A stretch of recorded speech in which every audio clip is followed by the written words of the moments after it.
Hello students, welcome back. In today's session, I am dealing with the topics the moon and the stars from the chapter Stars and the Solar System. Before dealing with the today's topic, let us see the answers of the previous question hour, which is related from the chapter Light. So check your answers. अपने answers को check कर लीजिए. The first question is a ray of light is incident on a plane mirror at an angle of 30 degree. What is the angle of reflection? The answer is 30 degree. Name the phenomenon responsible for the following effect.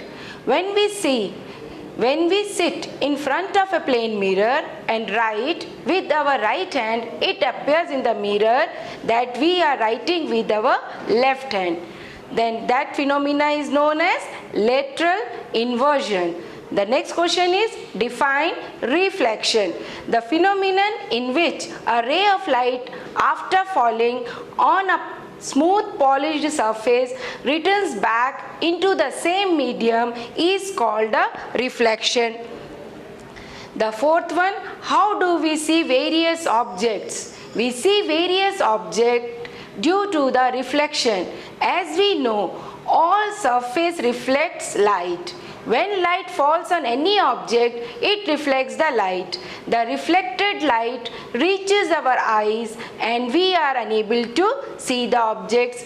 The fifth one, name the defect of vision which makes the eye lens cloudy, resulting in blurred vision. The answer is cataract. The sixth one, give the scientific name of the screen on which an image formed in the eye. The answer is retina.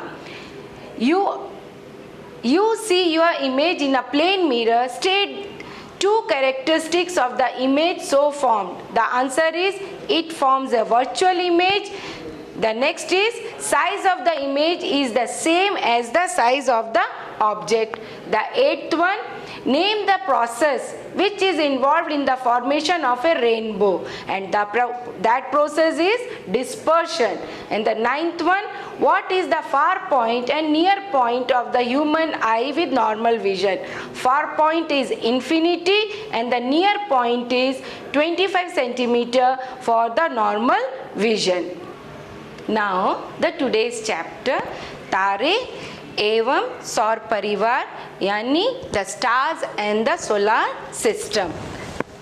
Stars and the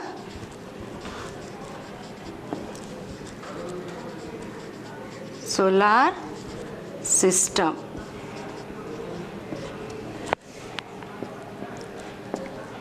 तारे एवं सौर परिवार. इस chapter के अंतर्गत आज हम तारे और मून के बारे में पढ़ेंगे. The sky is everything that lies above the surface of the अर्थ. आप सभी ने स्काई देखा है. ये कहाँ पे होता है? अर्थ के सरफेस के ऊपर होता है.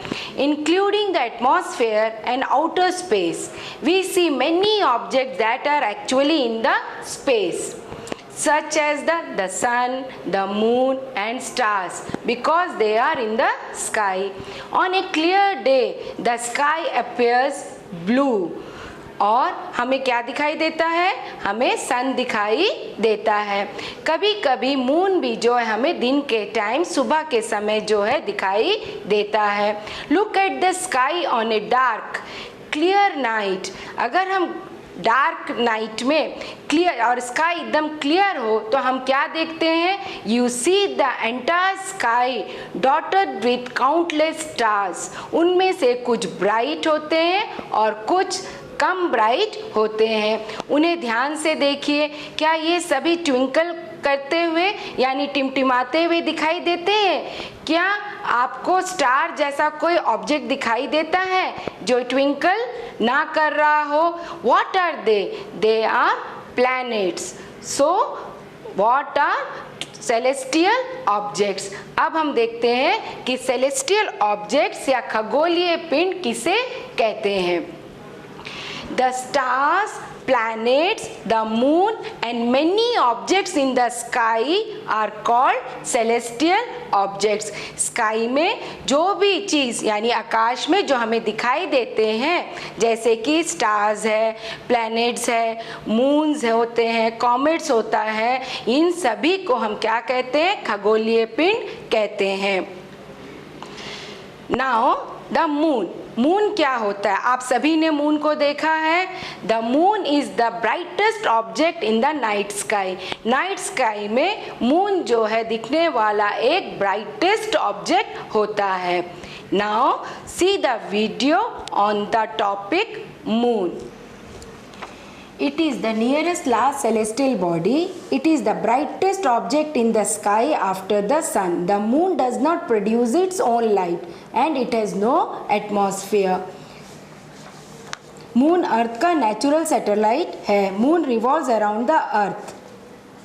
The earth revolves around the sun. As a result, the moon also revolves around the sun along with the earth.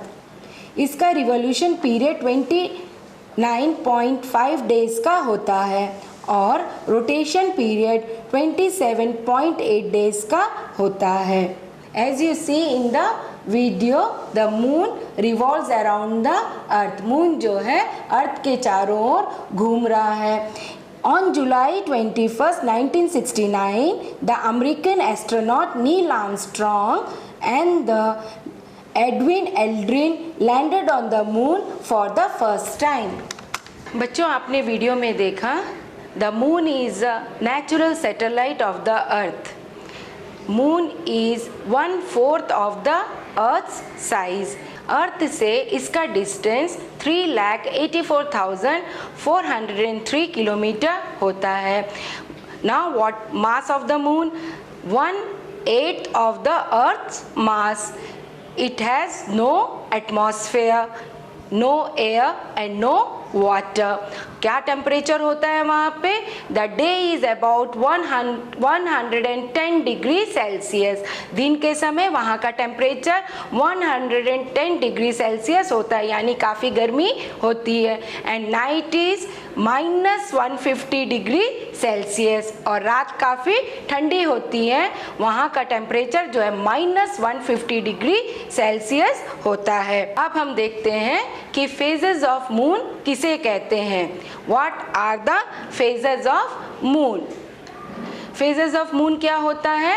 The various shapes of the bright part of the moon as seen during a month are called phases of moon. इसे अच्छी तरह से समझने के लिए अब हम एक वीडियो देखते हैं. The phases of the moon. उस दिन को जब मून का होल डिस्क दिखाई देता है उसे पूर्णिमा यानी फुल मून डे कहते हैं. इसके पश्चात प्रत्येक नाइट को मून का चमकीला भाग घटता जाता है. On the 15th day the moon is not visible. This day is known as the new moon day यानी अमावस्या कहते हैं. The next day only a small portion of the moon appear in the sky. जैसे कि आप video में देख रहे हैं. This is known as the crescent moon या इसे हम बाल चंद्र भी कहते हैं. इसके पश्चात फिर प्रतिदिन मून बड़ा होता जाता है. On the 15th day once again we see a full view of the moon. एक पूर्णिमा से दूसरे पूर्णिमा तक की अवधि 29 डेज से कुछ अधिक होती है. In many calendars this period is called a month. The various shapes of the bright part of the moon as seen during a month are called phases of the moon.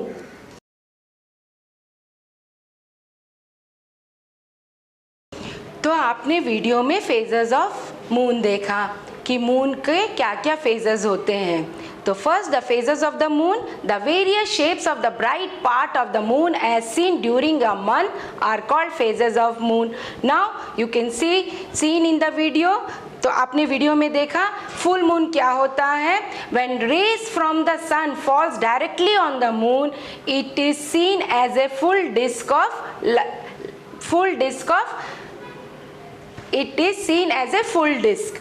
This is called full moon. जब हमें पूरा गोटा सा एक disc दिखाई देता है चमकीला सा, उसे हम फुल मून कहते हैं। When whole disk of moon is visible and that day is known as full moon day. Now the next जो है आपने वीडियो में देखा है कि क्रिसेंट मून क्या होता है? When only part of moon is illuminated by the sunlight, only the part towards the earth is visible. एक छोटा सा मून का जो है एक पार्ट छोटा सा दिखाई देता है, जैसे कि आपने वीडियो में देखा, तो उसे हम क्रिसेंट मून कहते हैं। So in this position the moon is called crescent moon. Now the next one is new moon. When the earth and the sun are opposite sides of the moon, the portion of the moon faces the earth is dark as a result. तो क्या होता है उस समय? We cannot see the moon. The moon in this position is called new moon. और इस दिन को हम क्या कहते हैं? New moon day कहते हैं। Now why these phases of moon occur? ये जो है मून के अलग अलग फेज क्यों होते हैं, इसे भी हम एक वीडियो में देखते हैं। Why do phases of moon occur? The moon does not produce its own light.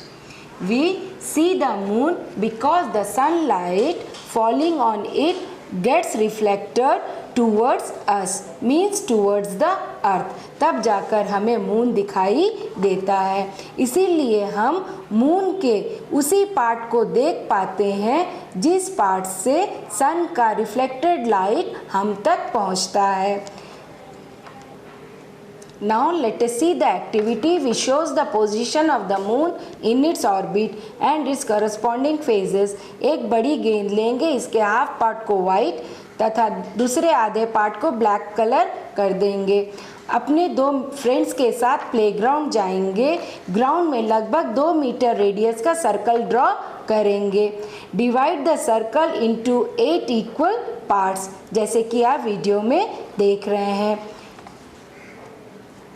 Circle के सेंटर पर खड़े हो जाएंगे। अपने फ्रेंड से बॉल को पकड़कर सर्कल के डिफरेंट पॉइंट्स पर खड़े होने को कहिए और वह बॉल के वाइट पार्ट को हमेशा सन के सामने रखे। If the activity is being performed in the afternoon, then the white portion of the ball should be kept towards the west. प्रत्येक केस में वाइट और ब्लैक पार्ट को डिवाइड करने वाला लाइन वर्टिकल होना चाहिए। सर्कल के सेंटर पर खड़े होकर बॉल के वाइट पोर्शन को ऑब्जर्व करेंगे। इन शेप्स को अपने नोटबुक में ड्रॉ करेंगे। Compare your drawing with the different phases of the moon as shown in your text book. Compare करने पर हम देखेंगे कि न्यू मून डे के पश्चात अर्थ से देखने पर प्रतिदिन मून के इल्यूमिनेटेड पार्ट में वृद्धि होती जाती है। फुल मून डे के पश्चात अर्थ से देखने पर मून का सन द्वारा लाइटेड पार्ट प्रतिदिन आकार में घटता जाता है।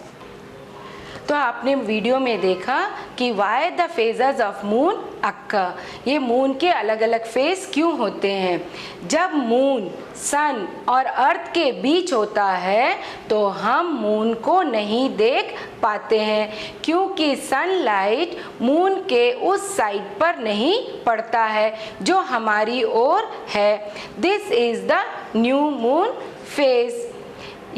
It takes the moon about 3.5 days to move from one position to the next position. अब जैसा कि आप डायग्राम में यहाँ पे इस पिक्चर में देख रहे हैं, फर्स्ट पोजीशन में हमें मून ब्राइट साइड नहीं दिखाई देता है। जो मून होता है फर्स्ट पोजीशन में उसका जो है हमें ब्राइट साइड नहीं दिखाई देता है।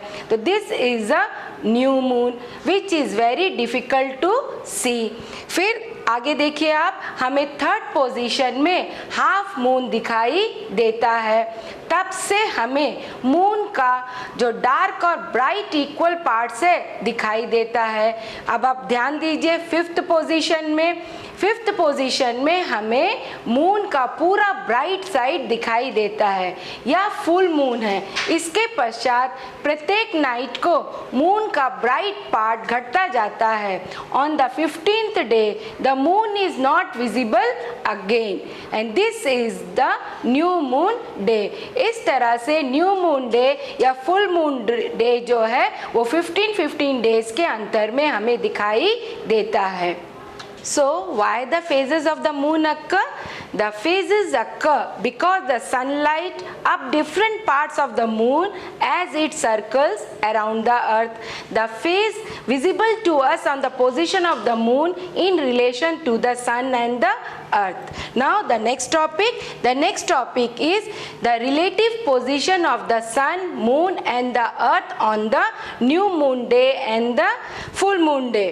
फुल मून डे और न्यू मून डे के दिन में सन, मून और अर्थ के क्या क्या रिलेटिव पोजीशंस होते हैं। Moon is between the sun and the earth. किस दिन होता है ये? On the day of full moon. तो फुल मून डे में क्या होता है कि मून जो है सन और अर्थ के बीच में होता है। The moon is on the opposite side of the earth from the sun. Its earth facing side is illuminated producing the full moon. जो अर्थ के साइड में जो मून का फेस होता है वो इल्यूमिनेटेड होता है और हमें ब्राइट चमकीला जो है फुल डिस्क चांद का दिखाई देता है। All of these three are in the same straight line. ये तीनों जो हैं एक ही स्ट्रेट लाइन में उस दिन होते हैं। अब क्या पोजीशन होता है कि न्यू मून डे में उनका पोजीशन क्या होगा? Earth, moon, sun aligned up with the moon coming between the earth and the sun. Since the sun is behind the earth, so the side of the moon that faces earth is dark. जो moon का जो side अर्थ के side से दिखाई देता, अर्थ से दिखाई देता है, उस साइड पर सन का कोई भी लाइट नहीं पड़ता है, तो इसीलिए जो हमें एकदम डार्क जो है वो दिखाई देता है। Relative position of the sun, moon and the earth. Full moon day में सन, मून और अर्थ का रिलेटिव पोजीशन क्या होता है? इस दिन मून सन और अर्थ के बीच होता है। The moon is on the opposite side of the earth from the sun. Its earth facing side is fully illuminated producing the full moon. New moon day में अर्थ, मून और sun lined up with the moon coming between the earth and the sun. The next topic is the moon surface. जो ये moon का जो surface होता है वो कैसे होता है? हमारे अर्थ के तरह का सरफेस है, यहाँ से कुछ उसका सरफेस डिफरेंट होता है। इसे भी हम एक वीडियो में देखते हैं। मून का सरफेस डस्टी और बैरन यानी निर्जन होता है।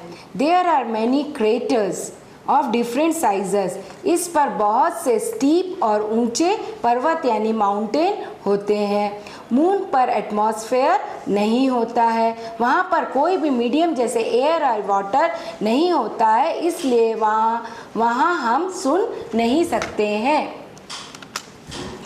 तो आपने मून का सरफेस कैसे होता है वीडियो में देखा। मून का सरफेस कैसे होता है? The moon surface is dusty and barren. There are many craters of different sizes. वहाँ में craters होते हैं जो अलग अलग साइज के कई craters पाए जाते हैं। It also has a large number of steep and high mountains. वहाँ पे बहुत खड़े खड़े मतलब जो है बहुत steep वाले mountain और या फिर हम कह सकते हैं काफ़ी बड़े mountains, ऊंचे mountains पाए जाते हैं। कुछ mountains तो इतने ऊंचे हैं कि जो हमारे पृथ्वी में जो mountains होते हैं उनसे भी वो अधिक ऊंचे होते हैं। The moon has no atmosphere. वहाँ में कोई एटमॉस्फेयर नहीं होता है। नो वाटर, नो मीडियम, तो due to which we can not hear any sound on the moon. हम जो है आप लोगों को मालूम है कि साउंड को सुनने के लिए हमें मीडियम चाहिए. Without medium we are not able to hear the sound. तो मून होता है वहाँ पे कोई मीडियम नहीं है, इसीलिए हमें वहाँ पे कोई भी साउंड जो है सुनाई नहीं पड़ता है. Now the next topic is stars.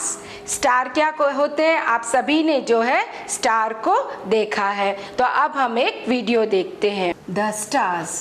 What other objects do you see in the night sky? Sky में असंख्य तारे हैं। क्या सभी स्टार्स चमकीले होते हैं? सभी स्टार्स का कलर एक जैसा होता है? In fact stars emit light of their own. Sun भी एक स्टार है। सन अर्थ से 150 मिलियन किलोमीटर दूर होता है। सन के अलावा सेकेंड क्लोजेस्ट स्टार है अल्फा सेंटोरी, जो 4.3 लाइट दूरी पर है। पास रखी फुटबॉल अथवा 100 मीटर दूरी पर रखी फुटबॉल में पास रखी फुटबॉल बड़ी दिखाई देती है। Why don't we see stars during the day? In fact, the stars are present in the sky during the daytime also. Way bright sunlight के कारण हमें दिखाई नहीं देते हैं। सन भी एक स्टार है। The stars appear to move from east to west. हमें जो स्टार्स होते हैं वो ईस्ट से वेस्ट की ओर मूव करते हुए दिखाई देते हैं। क्या वे सच में ईस्ट से वेस्ट की ओर मूव करते हैं? वास्तव में अर्थ वेस्ट से ईस्ट की ओर रोटेट करती है, इसलिए स्टार्स ईस्ट से वेस्ट की ओर मूव करते प्रतीत होते हैं।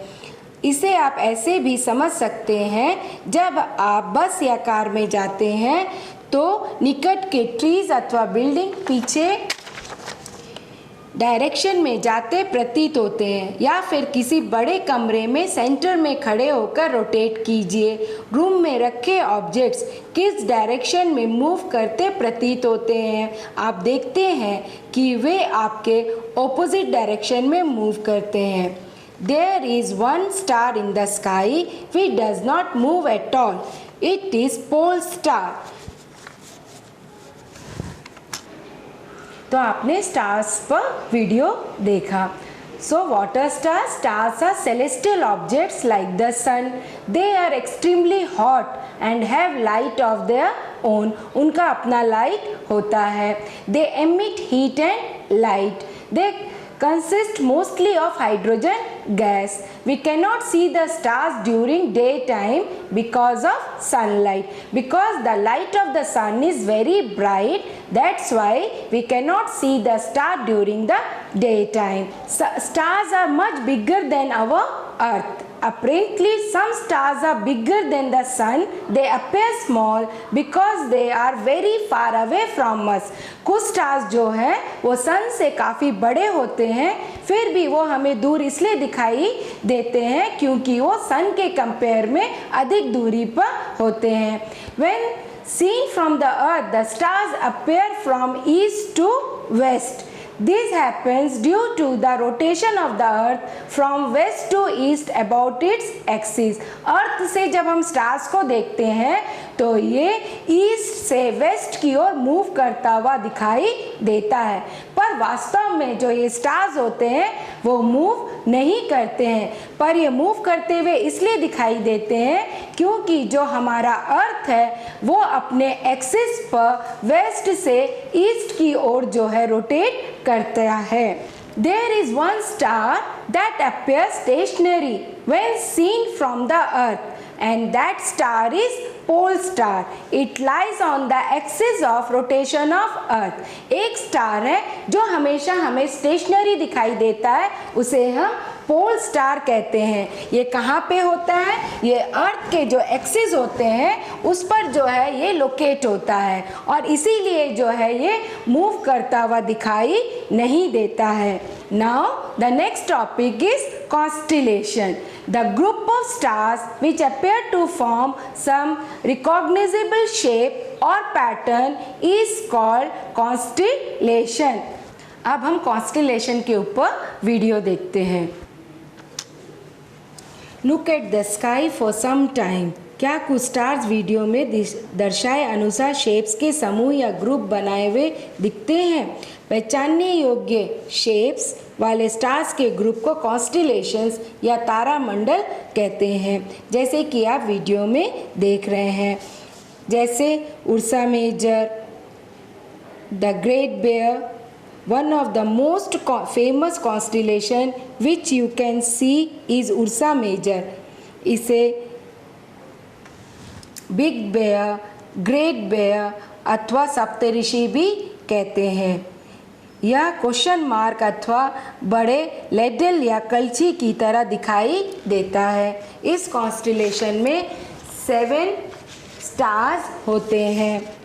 3 स्टार्स लेडल के हैंडल में और 4 बाउल में होते हैं। The shape of the constellation remains the same. Ursa Major summer में नाइट के प्रथम पहर में दिखाई देता है। नेक्स्ट कॉन्स्टिलेशन ओरियन है, जिसे हम विंटर में मध्य रात्रि में देख सकते हैं।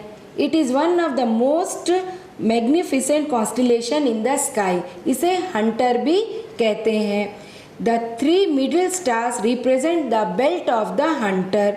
द 4 ब्राइट स्टार्स क्वाड्रिलेटरल के रूप में अरेंज होते हैं। स्काई में सबसे अधिक ब्राइट स्टार सीरियस ओरियन के निकट दिखाई देता है। सीरियस को ढूंढने के लिए ओरियन के सेंटर के 3 स्टार से गुजरने वाले लाइन को इमेजिन कीजिए तथा इसके अलोंग ईस्ट की ओर देखिए। इस line the next constellation is Cassiopeia.